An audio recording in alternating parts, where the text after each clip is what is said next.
Amanda, Laura, Happy New Happy Year! New Year! It feels like it's been forever. It has been forever. How was your New Year? It was good. Chill. How was yours? I'm in Mexico, Ooh, that's so very nice. I'm just like pooling and tanning. I just want to tan. I think the low here today was 9. I know. Literally, Canada is the coldest place on earth right now. I It mean, couldn't be colder. They had to cancel all of these New Year celebrations that were outdoors. yeah, it's bananas. Yeah. It's real damn cold. Meanwhile, huh? It's real damn cold. My cat is not even hanging out with me anymore. He's just laying, like, practically touching the radiator. He's gonna set his floof on fire. Oh my God. He actually I tries to do that really, every time I light a candle. So I stopped having candles. so he clearly has no concept of things going up in flames. Yeah, he None. does not understand like where his floof ends and that he can't get it close to fire because he has literally singed his tail hair like 15 times at least.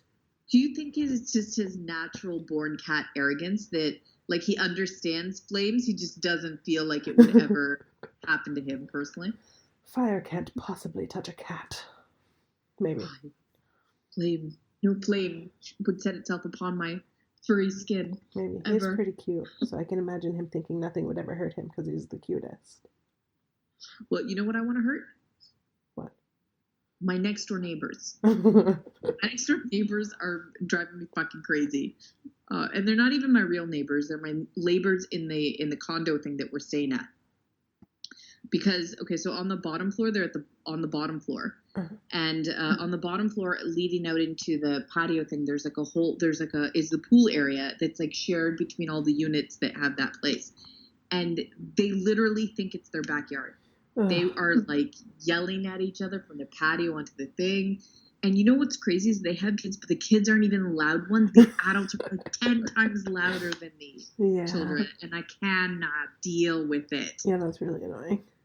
I'm sorry. So, what is wrong with people? That they don't understand like boundaries of humanity. And also that when people are on vacation, usually they want to like relax and for it not to be super loud. But that's relaxing for them. But how do you not realize that relaxing for you isn't relaxing for me? Relaxing for me is not to have your mother-in-law look after your kids for you. And me having to hear it. Fair. Not even remotely. Not even close. But so it started getting us thinking about like what kind of stuff is like you think that everybody knows that you're not supposed to do this stuff, but apparently nobody knows that you're not supposed to do this stuff. Yeah, sometimes common decency isn't super common. No. And yeah. I don't understand. Just people need a little bit of self-awareness. Yeah. Yeah. Okay. But you know, before we get onto that, can I start with another story that is like the funniest thing that has ever happened? Yes. Obviously. Okay. So we're in Mexico. We went for dinner with friends, and one of my friends, well, no, everyone was drinking. Okay. Obviously. So at the end of the night after drinking, we go and we get gelato. And yes. As we're walking home from the place, someone's gelato falls onto the floor. No. I know. It is a travesty, right? But did you call 911? They scooped it back into the dish and then kept eating it. Ew! From a Mexican street? From a Mexican sidewalk, and I'm kidding you not. Jesus. This is like the kind of sidewalk where every half a block there is a mound of horse poop. Like a mound of horse poop. That's legitimately like the most gangster thing I've ever heard of. I'm like that. Please tell me that's the alcohol there. That's because insane. But that surpasses any 10-second rule. Yeah. No, yeah. 10-second rule's out the window on the Mexican sidewalk. Right? Not okay. I was like, that is the grossest thing I have literally ever seen somebody do in person. And one time I was on the subway in Toronto, and this little Oriental man, took off his shoe and started clipping his toenails on the subway. And one landed on my foot. No. Who are these people? Yeah. Who are these people? More than that, who are these people's mothers? Like, where's your mama? Did she not tell you? I don't know whether the toenail thing is like a generational thing or like or like a custom thing from other places where that's not gross in other places. No. But everybody like, and it's funny because you're in Canada, like the politest place on earth, right? And all like the people in the subway cart are just looking at each other like, no, he's not going to do. Oh my God, he is going to do everything he's going to do. It was just like, we all had like PTSD by the end of it. We couldn't believe that somebody had done something like that. Yeah, that's really gross. It was so gross. I couldn't even believe it. But it was, even while I was watching it, I was like horrified. But it was also hilarious at the same time. Like, first of all, who takes off their shoe? Like, that's crossing the line. And then to cut your toenails on top of that is just bananas. Okay, so which one do you think is grosser? Eating, like re-eating your ice cream that has fallen on the sidewalk? Yeah. Or I think that one's grosser because it literally has the potential to kill you. The toenails is gross, but it's like, it's a different level of gross. And then after, when I had shamed her for a good 45 minutes of nonstop mocking, she's like, well, it's been 40 minutes and it hasn't killed me, so I think I'm okay. And I said, you may be fine, but the shame that I'm going to make you feel for the rest of your life for having done that in front of us is never going away. We might as well stop being friends right now, because I will never let you live down this moment. I literally am doing a podcast about this moment right now. Yeah, that's pretty gross. I'm not going to lie to you. So what's like the grossest thing you've ever seen somebody do? I have two. So back in the day, I had a crush on this boy named Brad. And we would like do like video chat or whatever. This was like, I was like in high school, like I was so young. And you know, like when you have a crush on someone, like they can do no wrong. And so we would like talk on video or whatever and just like leave our computers on and like go about our lives. So like we could randomly go in and see each other. So anyway, so I went in and was looking at his camera one day. And I guess he didn't realize I was watching, though we were talking. I don't know. He must have forgotten that his camera was on. And did I mention that I totally had a crush on this boy? I was super into him. So he picks his nose and eats it. Oh no. And I was like, nope. I closed my computer and I literally never talked to him again. Wait, but did he realize at any point that you saw him do that? I don't think so. First of all, ew. Yeah. I mean, who does that? Oh my God. Like, I mean, you're not totally grown, but like you're a teenage boy. Like, you have to know that's not okay. You have to know that's not okay. I mean, why? My 3-year-old nanny kid knows that's not okay. Like, how do you not know? Also, ew. Like, what? Who does that? Who starts doing that? Like, I mean, I presume he started doing it as a kid, because who starts doing it as a grown-up? And then, like, keeps, like, you think it's good? Like, you think it's good enough that you're just going to keep doing it? Like, that's what? No. I literally never talked to him again. We were talking about this with someone, how like everybody has weird things that they are obsessed with. Like, do you think that's something weird that he was obsessed with as a kid that he just never got over being obsessed with when he was like I have a friend that would like to pop the zits on their shoulders and like arms and stuff? I mean, that has to be it, because like there's no freaking, like, what else makes, like, nothing makes sense. I don't understand. And so we went from like liking each other and like, you know, when you're a teenager and you like someone and you know they like you back and you're like in this flirtation until one asks the other out. Yeah. So we were in that like limbo of just like waiting until the next step happened. And then I like went like 60 to 0. Like I totally fell off. After that, I was like, nope. I just like never talked to him. Did this guy not hear about the wig incident? Yeah, he should have known. Halloween? He should have known. Yeah. Yeah, because this was after that. Bullshit is like really low. Yeah, I used to drop boys like bad habits.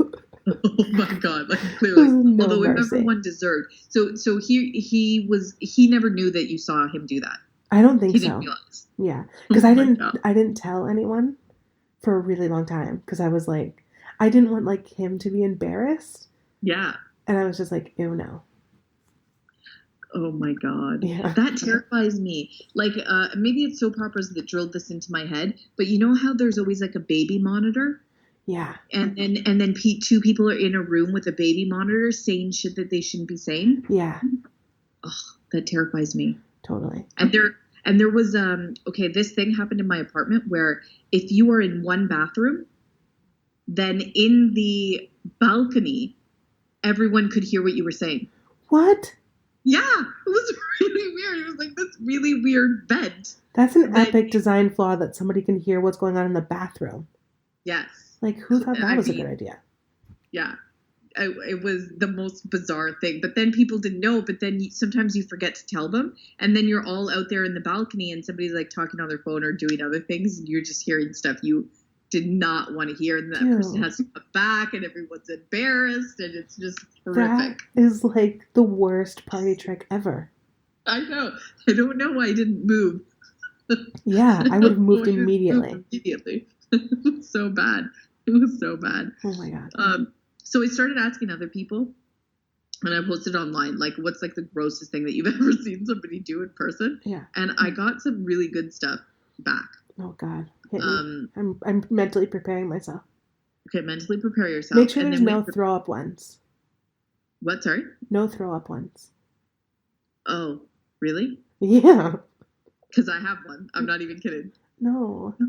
Well, you know what? We won't put any graphic detail into it as much as possible. Okay, or you can tell it and I'll plug my ears. All right, that's a good one. Okay. But then should we automatically, that wins. Okay. Clearly. I got thrown All up on a Ferris wheel once. And I have a metaphobia, so I cannot deal with that at all. And yeah, so I was up, the Ferris wheel was going, I was like on the downside, and the person above me, I guess, threw up on me on the Ferris wheel. And I jumped off of a moving Ferris wheel like a lunatic and ran as I was taking off my shirt as I'm running. I'm at the beach running and like ran into the, like just threw my shirt, ran into the first store, bought a new shirt, like could not even. Oh my God. Yeah. Oh, that is so gross. We're to Ocean City. I cannot even. I remember when my niece was young, her dad was holding her up in the air. She was like a teeny baby. No. And he's like making all these noises, whatever, and she threw up right in his mouth. Jesus Christ. Okay. Tell your stories.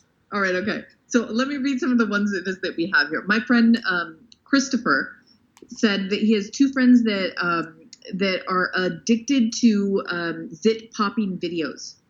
There's literally video YouTube channels that show zit popping. Yeah. Did you know about this? No, but I could see every mom I know being super into it.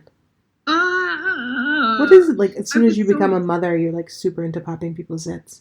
Oh my God! And he's like, you can't go out with these people without them somehow showing you a zit popping video someplace. It's just so disgusting. So that was gross. And then we have Void stares back when they said, I used to have a workmate who would clip her toenails at her desk. These gnarly tree root toenails. When the office was quiet, you could hear clunk, clunk, clunk of the toenail clippers, and I lived in fear of finding a shard embedded in the carpet. That's really funny and gross at the same time. Okay, that's worse, though, because at least on the TTC, that guy was a stranger, and I never had to see him again. And you only had to witness the clipping one time. Like, this is like repeat offender. Yeah, no. But then you work in an office with this person, and everybody knows that person does that. Yeah. So it's like you all share this dark secret. You all have, like, shared PTSD. I can just imagine, like, a new person starting at the office and me befriending them and being like, no, wait, it's coming. Sit here, here. Don't eat anything yet. All right, now. Or what if you join the office? What if you join the office and she becomes your first friend and you don't know that about her, and then all of a sudden it happens and, like, are you still friends? No. No. Could you be friends with someone like that? You just ditch her like the nose-picking guy. They're clearly married right now, those two. They probably are.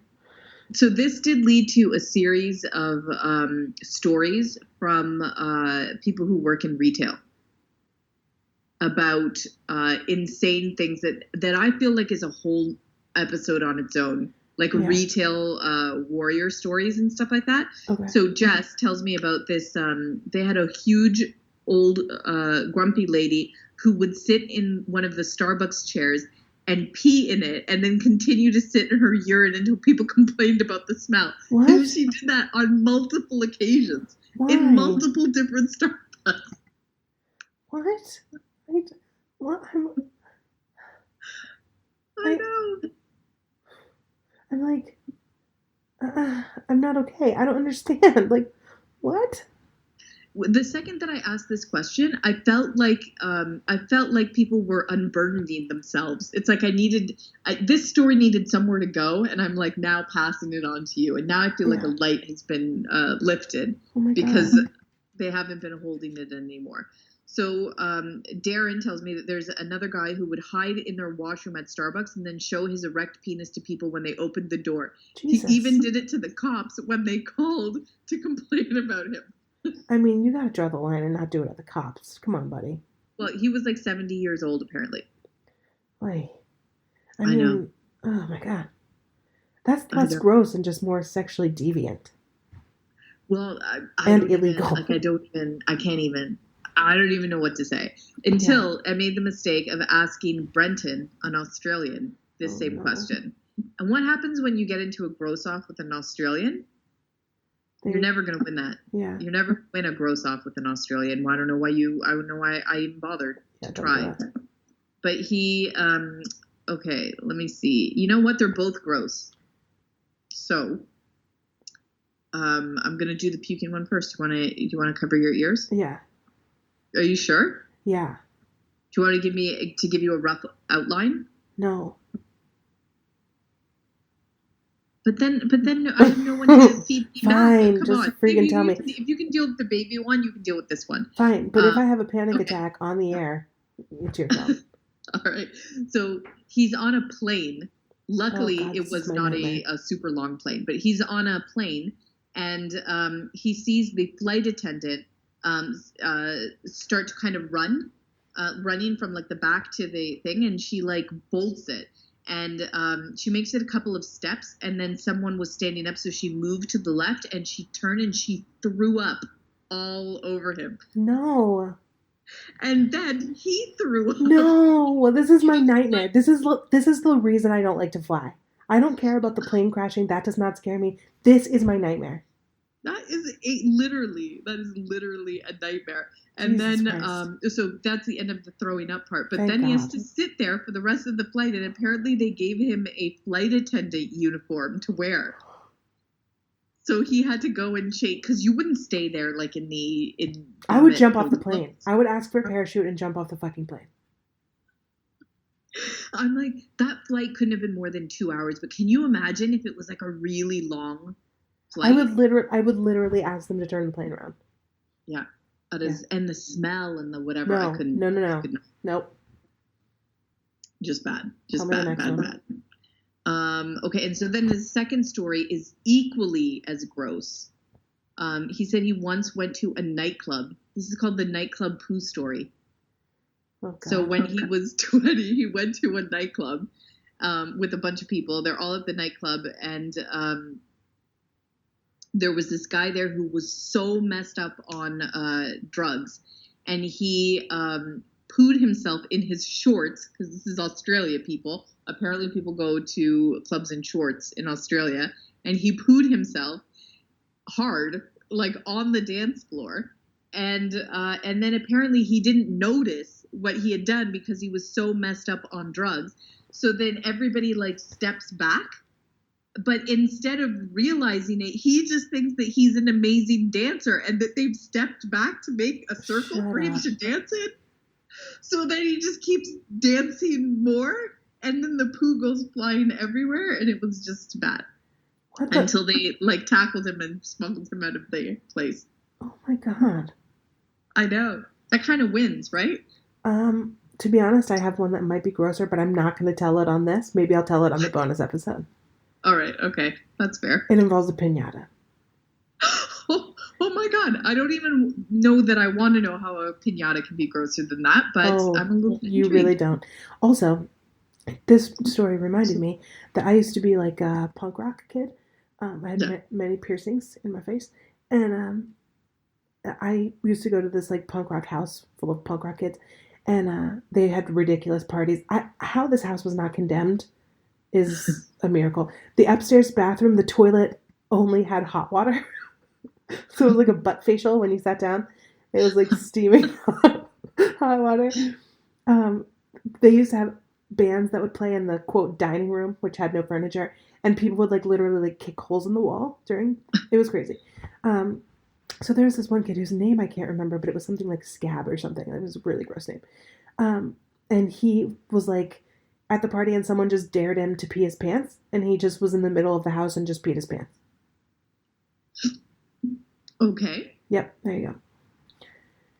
So, along the peeing spectrum. Oh my God. I can't even. I'm assuming alcohol was involved. I guess. I don't even know if he was that drunk. I think it was just like a dare. Because the pooing in the shorts thing, I understand. I understand that because they're drunk. The picking up gelato off the floor and continuing to eat it, I can understand that because you're drunk and carb deprived. Yeah. Right? So I kind of understand that. But the clipping the toenails in public, what is that? Yeah. Because you're not drunk when that happens. What is that kind of behavior? Yeah, I think the pant peeing was, I don't know if he was drunk. He might not have been. Honestly, I would not put it past him that he would do it so Was he Australian? No. He was just like a gutter punk. Ugh, man, that's just gross. So that is just gross. Also, peeing. One time, all my gross stories happen in Ocean City. So, which is a gross place. If you've ever been to Ocean City, Maryland, it's disgusting. So, I was there. Like urine, I would imagine. Yeah, it probably does after I tell you this story. So, ironically, I was there with my church youth group. It was just amazing because everyone was drunk the whole time. This is so stupid. So me and a bunch of my friends from youth group, because I was like weirdly religious in high school, we were super drunk in Ocean City, and we were like waiting to get the drunk bus. And so we were sitting in one of those little bus shelters with like a little bench. Yeah. And I guess my friend thought it was a toilet, the bench, and just peed on it. No. Yeah. No. Okay, but oh no. But at least there's alcohol involved. Yeah. I mean, I'm trying to justify like what is complete insanity, but I still put that on another plane as the toe clipping incident. Yeah. Because the toe clipping, first of all, is serial toe clipping. Apparently, the woman who had the gnarly toenails at the office, that's like a serial toe clipper who does this. Like, she didn't realize the first time she did it that people were giving her funny looks. She does that all the time, apparently. Yeah, somebody needs to talk to HR about that mess. I would. Would you? Yeah. Is HR allowed to give out your name, like that you told? I don't know, but HR's like job is like to find a tactful way to tell someone don't do that. Yeah. Or like go home, you smell. On behalf of humanity, please stop clipping your toenails in public. I used to work at a job, and a lady was there who was like a cat, like an animal hoarder, and she always smelled like terrible. And so HR always had to find like delicate ways to tell her like, look, you need to go home and change. You smell really bad. Oh no. It was awful. Yeah, that's not a job I would ever want. But yes, so my friend Danielle thought it was a toilet. She peed on it. It was gross. It was not a boy. She fully pulled down her pants and sat on the bench. In Vancouver for peeing in public. Yeah. No, nobody saw, I don't think. She just pulled down her pants and sat on the bench and peed. Yeah, but I mean, okay, that's grosser though, because that's a bench that other people are going to, well, like other people are still there and other people are going to be in there. And oh man, how do you live that down? Yeah, it was gross. It was not great. I think this is actually when I still drank. So I must have been like 15. Well, between the vomit things and whatever, I can see why you stopped. Yeah, it was not great. I didn't love drinking. But yeah, I used to drink Mad Dog.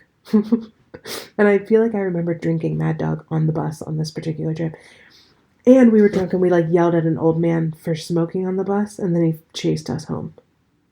He chased you home? Like the pee person? No, this old man. He was smoking on the bus, and we told the bus driver on him because you're not supposed to smoke on the bus.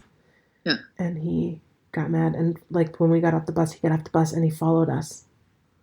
That is like the beginning of every horror story. Yeah, like guys are fucking creepy. So yeah, there you go. So along the line, what were we talking about when we first started this thing about common decency? Yeah, like there's drunken and disorderly, and then there's common decency. Yeah. Also, you're not supposed to smoke on the bus. If someone tells you don't smoke on the bus, maybe don't follow them home like a freaking menacing lunatic. Just saying. That should be a rule. These are things that you would think that are like an unwritten rule that everybody knows. Yeah. Yeah.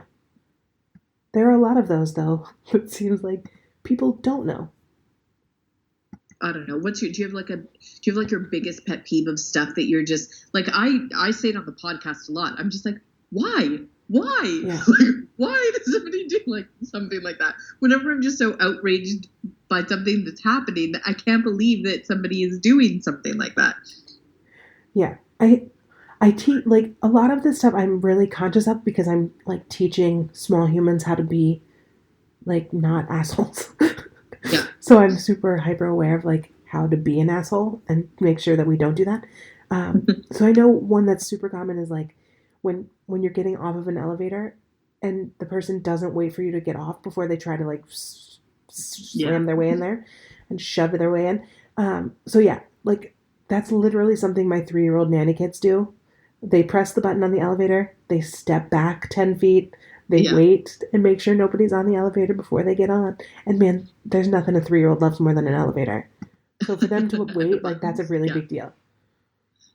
As soon as the doors open and they look and there's no one in there, they like scream and run in. Like, it's very exciting.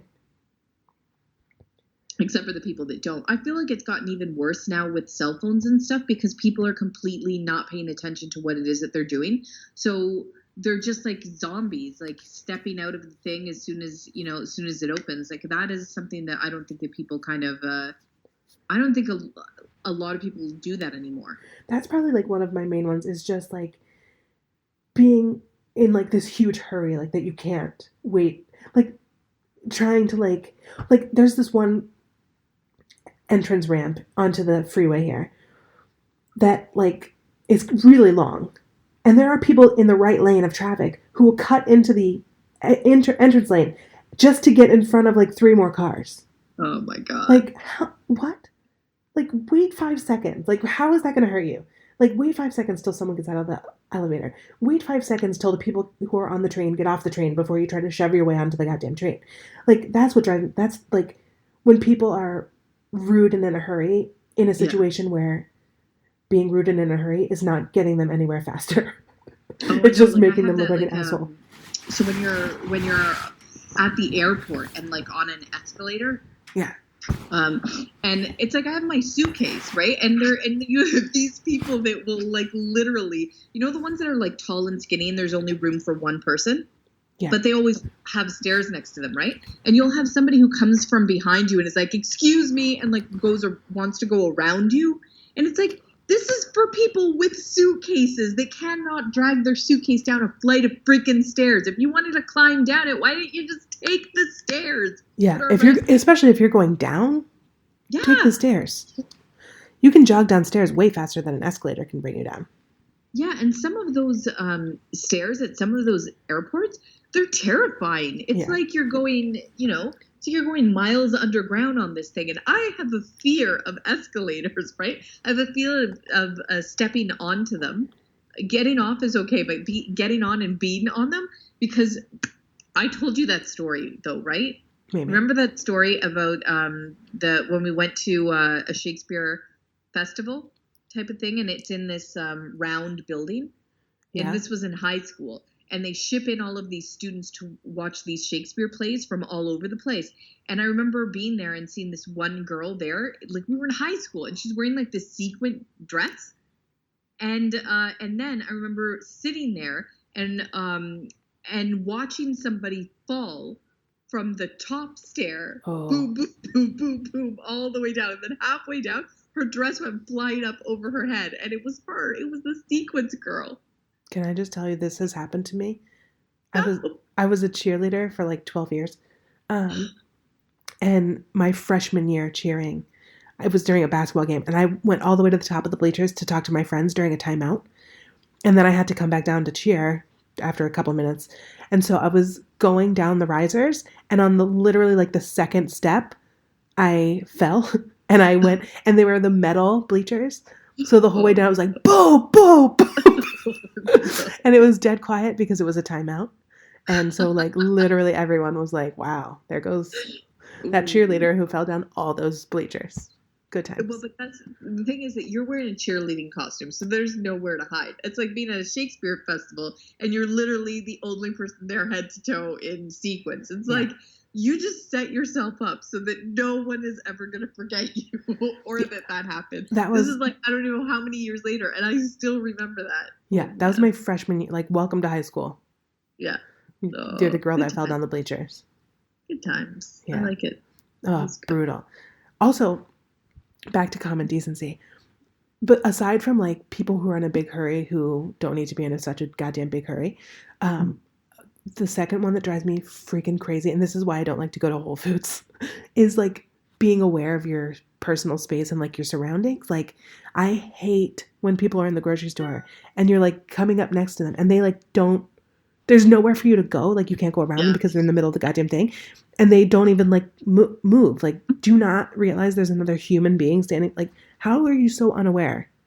Like, could I just steal your wallet? Like, what? How do people not, like, how are they not aware of their surroundings? It's crazy.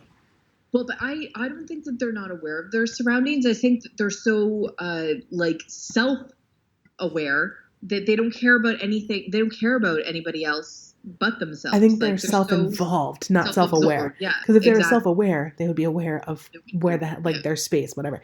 But maybe they're self-aware that they're an asshole. And like, if you are in a grocery store and you've got a cart, don't pull the cart over and then stand next to the cart. Like you're supposed to literally stand behind it so you're not blocking the whole thing. Right. Drives me crazy. Common decency. And for some reason, Whole Foods. Is crazy. Yeah, and for some reason, Whole Foods aisles are super small, but there's always 4 billion people in there. So it feels like those like chutes that they send cattle down before they get slaughtered. It always feels like that.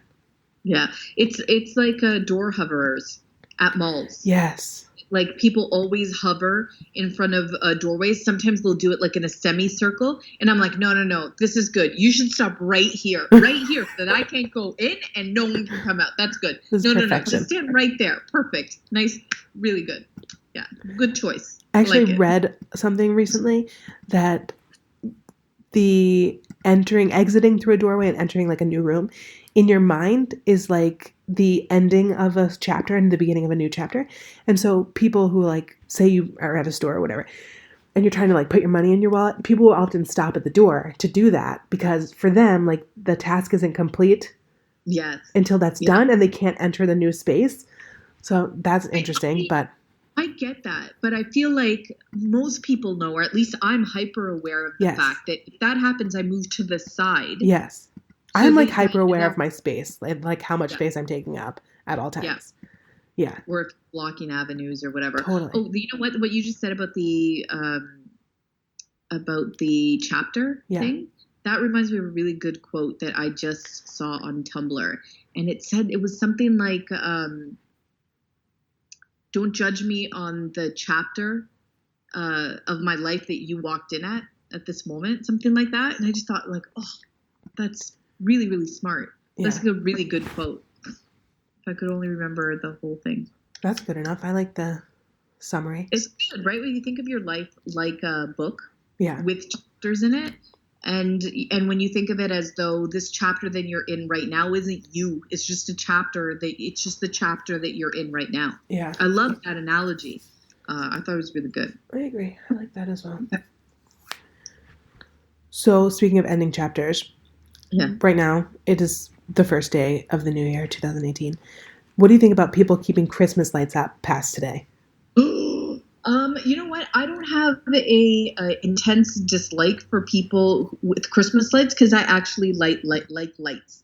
Yeah. But those inflated fucking snowmen and stuff, those have got to go. Like, you can keep your lights on as far as I'm concerned as long as you want. But those inflated frickin' snowmen, how dare you?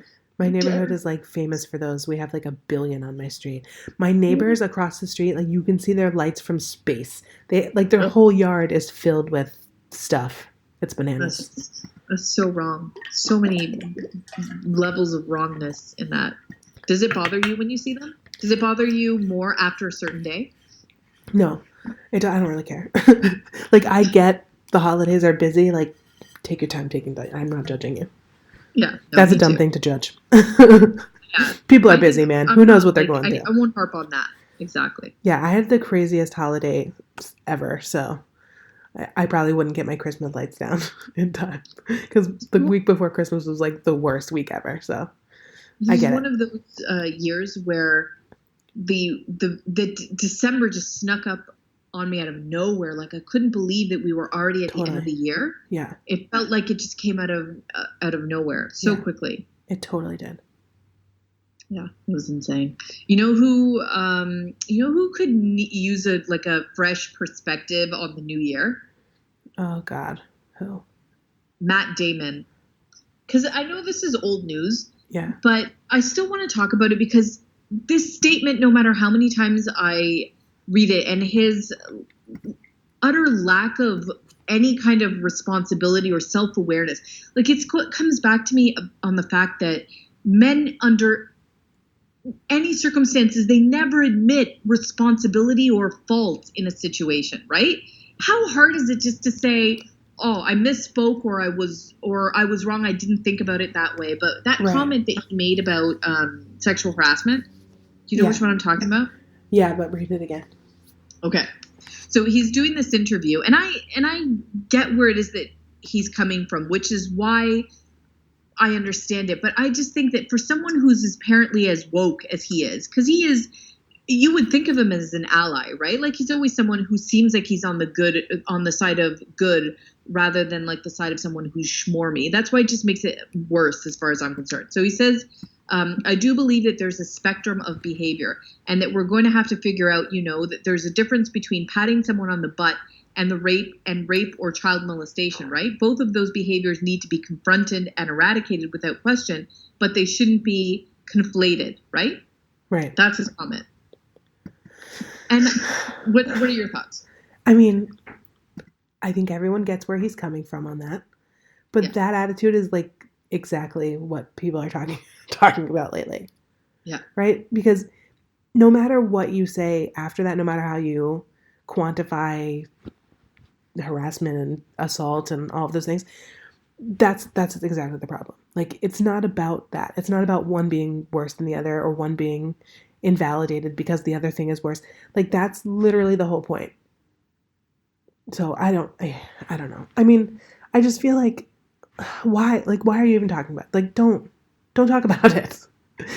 As like a white man, maybe what you should be saying is, I support these women and I want to speak with them and have a conversation so I can understand where to come from on this in a way that my privilege, whatever, will be the most helpful to them.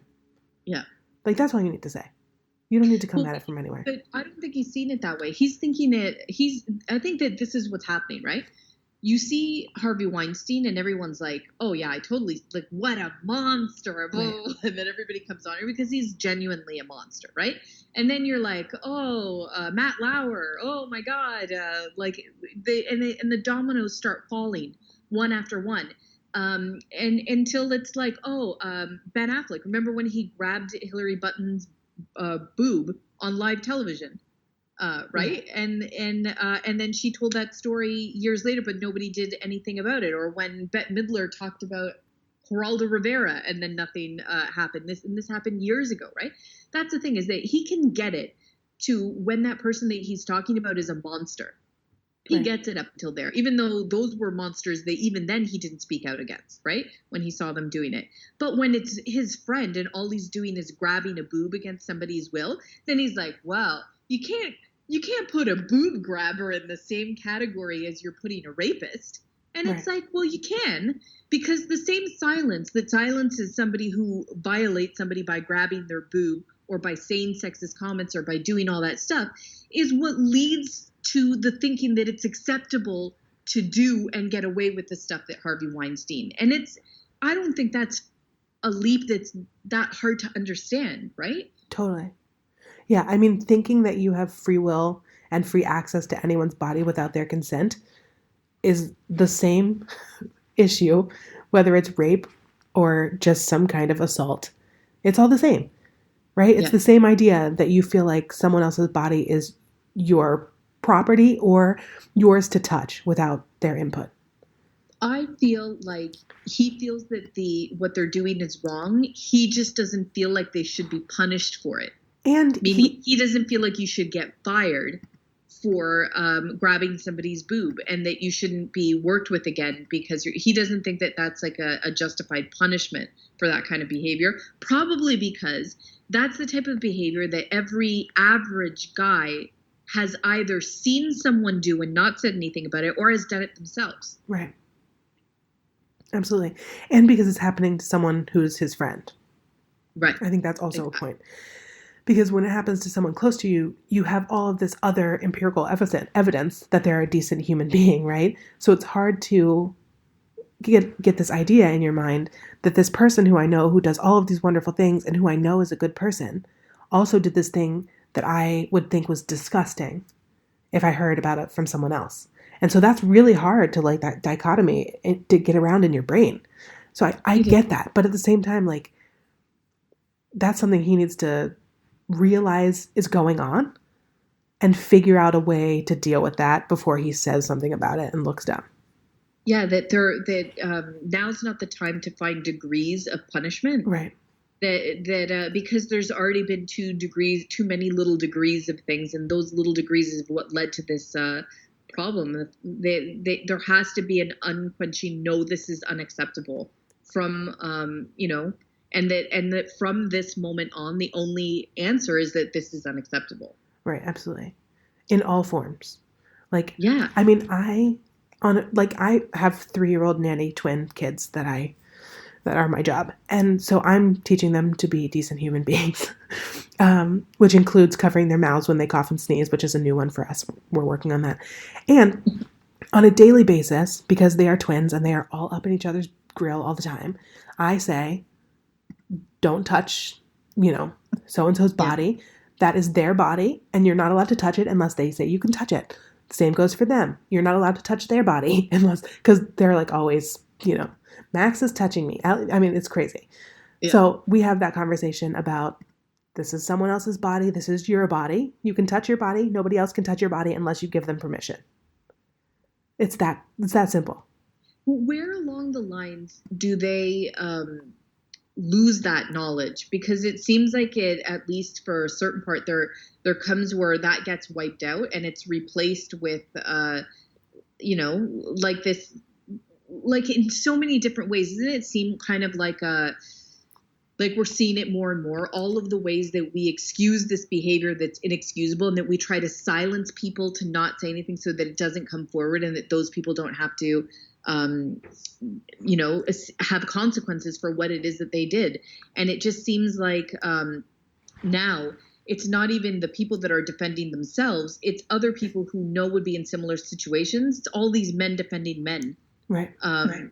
Saying like, oh, we're taking this too far. Where is this going to stop? Like they shouldn't be doing this and they shouldn't be doing that. And it's kind of like, I don't know. It just seems like we are at a crux in society. I can't think. I've never lived through a moment in time where like we're at this pinnacle, right? Where it feels like there could be a lot of change, or it could just go back to exactly the same way that it was.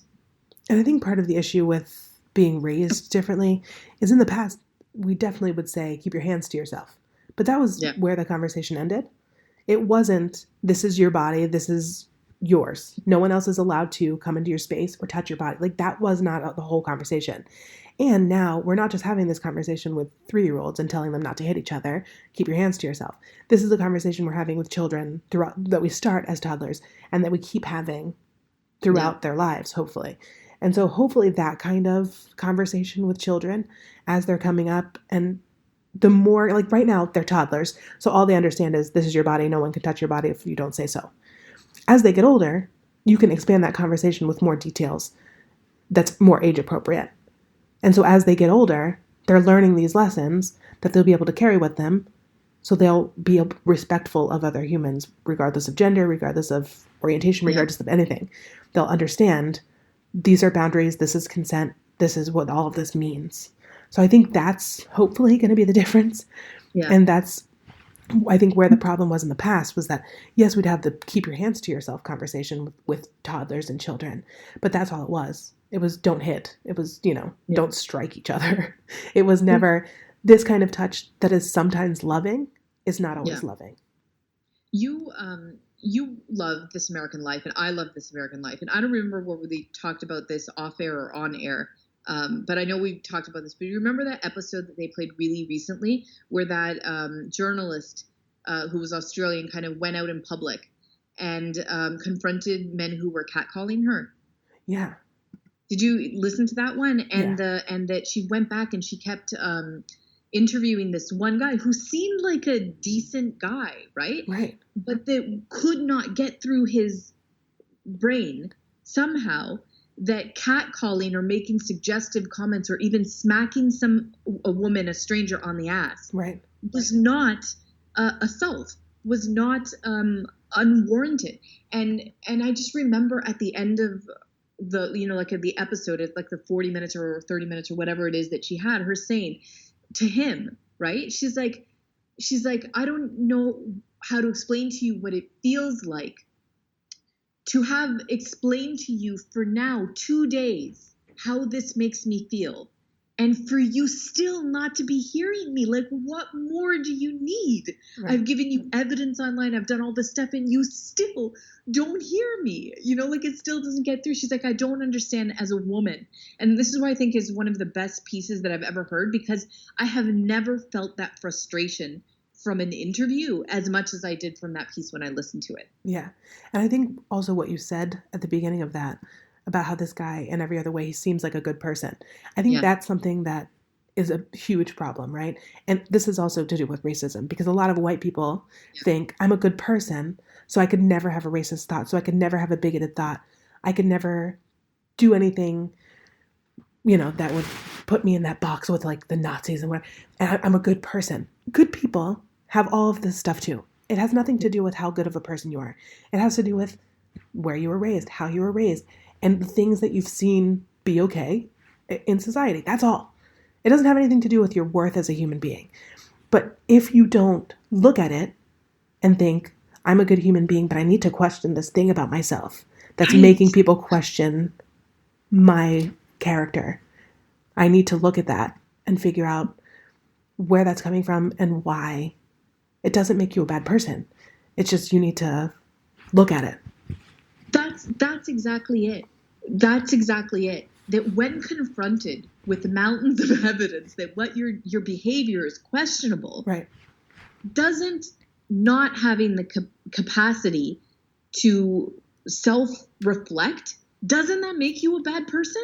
Right. It's not the action. Isn't that like the signs of a bad person, at least? Right. It's not the action. It's the inaction in the face of someone telling you this is wrong and this is why. Yeah. Like her voice when she just says, like, I don't understand what it would take to get you to hear me.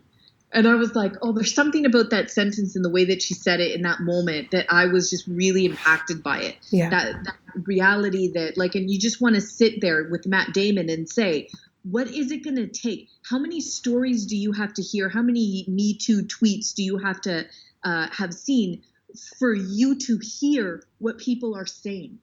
Right. And I think that's like such a common, and I think his belief is so common that this is like, if someone did this to me, because that's often what he said. Like, if a woman said to me, oh, you look sexy, whatever, and like smacked my ass in the street, like I would take that as such a compliment. But what men don't understand is you're not in a place where you have to fear women on a day-to-day basis.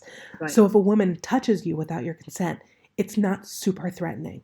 Whereas for a woman, if a man touches her without her consent, it all of a sudden sends a signal to her, this man thinks that my body is his property. And that's scary because now you think, what else does he think he can take from me without my consent? Men don't have that experience with women. It's entirely different. It is entirely different. And like the under 24 asses climbing stairs, which is still running rampant on YouTube as we speak. Life of its own. Every now and day, I will get a comment on there from a woman who says, if this was women climbing upstairs, we'd all be outraged. And I always respond, or am thinking, when we're equal, I'll take it down. You know what I mean? But we're not equal. We are not equal. Also, right? I'm sure not if you, the same thing. And I'm sure if you Google women's asses climbing stairs, you get 20 billion results. If you Google it for men, that's probably the only GIF you're going to see. And never mind that half the people reblogging this are gay men. Right. And objectification of females and males is an entirely different topic that we can go into at a different time.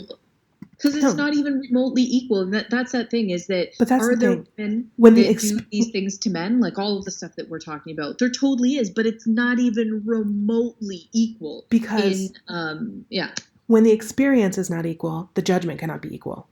Right. That's all there is to it. And it's the same way with catcalling, that kind of thing. The experience, what a man experiences when a woman says that to him, is very different from what a woman experiences emotionally and physically, even when a man says something like that to her. It's an entirely different emotional response. So the judgment has to be different. Yeah, and I'd say that even if there are, and there must be instances where it's the same, where a man feels overpowered by a woman, all that stuff, in the grand scheme of things, they are such a small percentage in relation to the ones where that power balance difference is men towards women, that to focus on those issues is a complete injustice and like it's, I always call it when they say it's all lives matter. Your all lives mattering is like a situation that doesn't warrant it. You can't, there's always going to be a subset of a group that suffers more than that one that you're on. But that doesn't lessen the problems that are happening with that one that need to be resolved. It's kind of like somebody trying to dangle a shiny object in front of you and saying, I know you're all focusing on this thing right here, but let's forget about that and focus on this little issue right over here instead. And again, your experience as a white person is entirely different from their experience as a black person. So your judgment cannot be the same with your experience and their experience because it's not the same experience, period. It's like, can we not tackle one issue at a time and resolve it? I feel like we've got some momentum into fixing something before we jump onto another one and say, like this too, and this too, and this too. It's like we haven't even gotten traction, and all we're doing in this case is making one an issue for a nanosecond and then discarding it in favor of a new horrible thing that's been done to somebody else. It's like, this is systemic. It's going to take time to resolve. We can't forget about it because something else kind of comes along. But I think because they're all so intrinsically linked in the treatment of human beings as a whole. So I think it'll all circle back eventually, right? Because the Black Lives Matter led to the Me Too, and that'll lead back. You know what I mean? It's all connected. So I'm okay with it all kind of happening at the same time because I think everything will be making progress at the same time.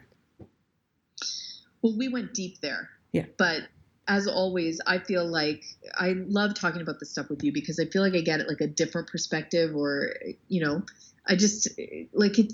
Sometimes you feel like so frustrated by this stuff that until you kind of speak with somebody else out loud about it, it just feels overwhelming. And right now it's like a wave of stuff coming at us that it kind of feels horrible. Yeah, but you have to understand, anytime there is a cultural norm, what is it? It's like physics, right? Every action has an equal and opposite reaction, right? So every social movement that's going on, you have to understand that there's an underground movement that's opposite, that's having the same force. So when Barack Obama was president and everybody was thinking black advancement was this huge thing, there was this underground movement that none of us were aware of. We just thought it was the Tea Party. We didn't realize there were actual Nazis hanging out. Yeah. And now that Trump is president, all of that is to the forefront. Yeah. And so now we have to get that opposite movement going. Like, it's like the 60s all over again, which is crazy. It is. That kind of, I mean, it is funny when you look at history and you realize how things do happen in cycles. Right. I was actually reading about 1968 and how it was like this huge year of change. And we're literally, this is, we're 2018. This is 50 years later. And we're Wow. having a lot of the exact same conversation, a lot of the same fights. We've made a lot of progress. But it's still the same. President getting impeached. Yeah, exactly. Yeah. When was the last time a president was impeached? Oh, about 50 years ago, maybe. I think Clinton technically was, but he didn't leave office. But anyway. On impeachment things, but Nixon was actually impeached. So right. I'm hoping that was 60s, right? Yeah, I think that might have been 68 actually. But yeah, it's crazy. I think it was Time maybe, or Smithsonian Magazine did a huge thing about it. It was really good. But yeah, it's really interesting to read 50 years later how similar the world is in scary ways. Mm-hmm. Yeah, it is. I always thought, did you ever watch the show Mad Men? No.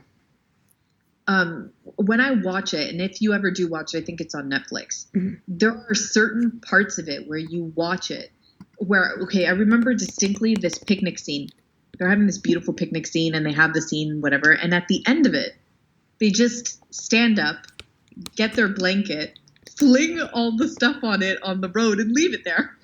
I was just talking to someone about this the other day. That's so funny. And it was so weird because you're like, oh my God, of all of the things that happened in that scene, like what a genius, poignant moment that shows in one single second how different we are in some things now than we were then. And I wonder what those moments are going to be 30 years from now. Yeah, I know. I mean, I remember growing up like in West Virginia and like we would get fast food or whatever. And as soon as we were done, we would just throw it out the window. Unbelievable. Crazy. It blows my mind that even happened in my childhood. It is. It's crazy. So to end it on a lighter note, do you have any favorite things? Do you have anything you are loving or craving or obsessing about right now? 2 things. 1, chocolate covered Oreos, because Jesus Christ is the best thing ever. What? This is again the blasphemy of living in Canada. There are, as far as I'm aware, no chocolate covered Oreos. Oh, sorry about that. I just dropped my phone on my computer. Oh no. Yeah. So okay, I was at like TJ. Oh no, you wouldn't know what I was at. I was at Home Goods, and they have all kinds of like candy and random crap. And so I found chocolate covered Oreos, and it was like a 5-pound thing of chocolate covered Oreos, which is amazing. Wow. And so obviously I bought it and I was putting it in everybody's Christmas stockings, and I gave some to the unicorn. But yeah, they're freaking amazing. Also Christmas, excuse me, I got Dr. Brandt. It's BRANDT. It's I can't remember what it's called. It's like something about a magnet. It's like some kind of magnet mask, and you put it on, it's like black, which is crazy. And it feels really nice. And then you take it off. It's like magnetized. You take it off with a magnet. It's the weirdest thing ever. You will literally just run the magnet all over your face and it all comes off completely. And your skin is left super freaking smooth. It's the weirdest thing ever. Now, you told me about this, but you told me about it. You said it was $30. And then I looked it out at Sephora and it's $90. Well, I got a special deal because I was watching Good Morning America Deals and Steals before Christmas. And so I got like a special pouch full of Dr. Brandt products for a cheaper price. But yeah, I think it is kind of expensive, but it's freaking amazing. But you're saying it's worth it, is what you're saying. I mean, I don't know. We'll see if I break out in hives over the next few days. But as of right now, yes. Okay, well then let us know next episode whether you continue to love it. Okay. Or not. What about you? Yeah, those are both good. I have to try a chocolate covered Oreo. Oh God, so good. So good. Am I loving anything? Well, I love that chocolate bomb I ate yesterday. Yes. I have to put that video because it's the most beautiful thing that I've ever seen happen. So we went for a New Year dinner, and they had this dessert that you could share, and it literally looks like a half a chocolate bullet, but ginormous. And it's on a plate, and then they bring it to you, and they pour this hot molten chocolate over it, and it collapses. And underneath it, or inside it, is ice cream and brownie and walnut, and then the chocolate stuff that you just poured on top of it.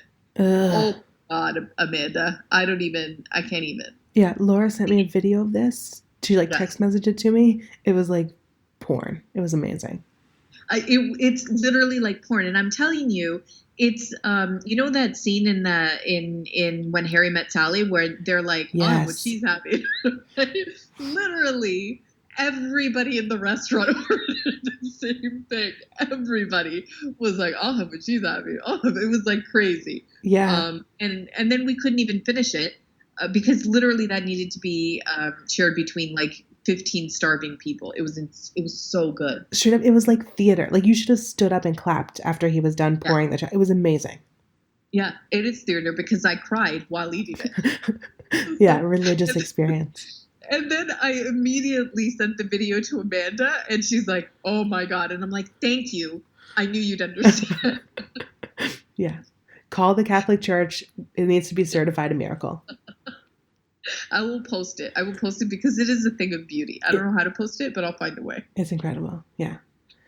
All right. Listen to our bonus episode. We're going to talk about 5 things we want to see happen in 2018. And I might tell my gross pinata story. I don't know. I'm on the fence about it. No, you have to because now you can't keep me in suspense. I'll tell you. We'll see. Oh, okay. We'll see how bad the listener wants it. Okay, listener, give us your thoughts on anything that we've talked about so far. What's the grossest things you've seen? What can you not believe that people have the audacity to do in public with other people knowing that they're doing it? Or what do you think about like the Matt Damon comment, all this stuff it is that we're talking about? What are your thoughts on all of those things? Do you have any questions or asks you want to send us? Send them on in, and we'll answer them in like 2 weeks. Yeah, you can send them to misunderestimatedpod@gmail.com. You can hit up Anna on social media. Do we have a misunderestimated at home at social media, or is it just the same? There's a Twitter. Okay. There's a misunderestimated Twitter and Tumblr. Sweet. Okay. Awesome. So hit us up on any of those or misunderestimatedpod@gmail.com, and we will talk at you next week. Or not next week, 2 weeks. 2 weeks. Yeah. Sorry. Bye. Bye.